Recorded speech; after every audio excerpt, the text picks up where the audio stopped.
The pandemic continues to affect lives around the globe. There is more and more data showing the impact isn't gender neutral. Women's lives are disproportionately disrupted as inequalities at home and work have been magnified by COVID. According to management consultant for McKinsey, before COVID, gains were actually being made in the battle for gender equality in corporate America. Now that has changed somewhat, and it seemed like today, which by the way is Women's Equality Day, it was a great time for us to talk about it. So we've invited Gloria Feldt. She's a recognized expert on women, power, leadership. She's also co-founder of Take the Lead. She has a terrific new book that is due out in September. It's called Intentioning Sex, Power, Pandemics, and How Women Will Take the Lead. It's available for pre-sale. We'll tell you more about that, and will be in bookstores in September. But she's here now, so let's talk to her about intentioning and where we are on this Women's Equality Day. Gloria, what a delight to meet you. I caught your op-ed that you had written in Newsweek. I was really moved by what you were saying. You want to change, you want the narrative about women to change.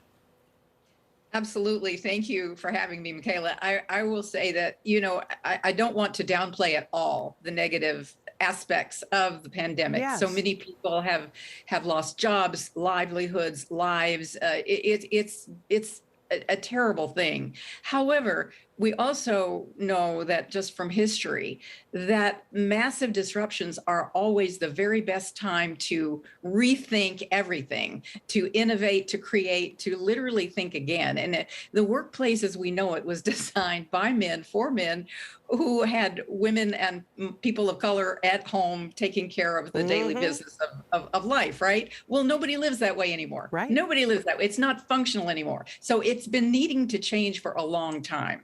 And now we know we can all have flex time. Now we know we can take care of our children and get the work done. Now we know that, did you ever in your lifetime think you would hear the two words childcare and infrastructure in the same breath? Ever. Ever. Really, ever. So your point is there is an urgency to seize this moment, to strike while this aperture opening is just so. What are you hoping companies, other leaders, other women leaders will do? Well, one of the things I talk about a lot is how to lead like a woman. And this is applicable to men as well as women, because what we've seen is in the countries that have done the best with COVID, they have tended to be led by women.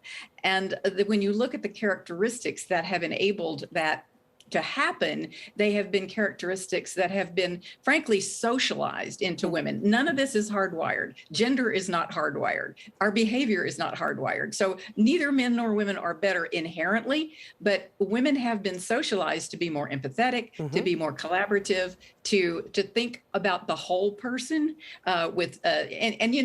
it's not like having babies is anything new in this world, right? It's really None not. of us would be here without it. That's right. If we had thought about, if you think about how would the workplace be structured if women had designed it, it would probably be different from the one we have now. Vastly different. So, okay, since we have you, your new book, available for pre-sale, and it'll hit bookstore shelves September 28th. Intentioning Sex, Power, Pandemics, and How Women Will Take the Lead. Talk about setting an intention right there. You're saying it out loud. I am saying it out loud because with Take the Lead, we have set a marker that we intend to get to leadership gender parity by 2025, and intersectional gender parity by 2025. So that was already a hard push before the pandemic. Yes. And now with the pandemic, we have to really look at, okay, how can we take the opportunity of this massive disruption to innovate, to create new ways, to think differently, and move forward faster for racial and gender equity in leadership and throughout our society. TakeTheLeadWomen.com is a great place for you to dig in and find out more information about how, the battle is continuing. That is a lofty goal, but with somebody like you at the helm of it, I think it might be actually achievable. Gloria, it's been a delight to speak with you. Congratulations on the new book. Thank you for the op-ed. Again, you can find it in Newsweek. Author and co-founder and president of Take the Lead on this Women's Equality Day. I'm glad to be able to commemorate it with you, Gloria. Take care. Thank you, Michaela.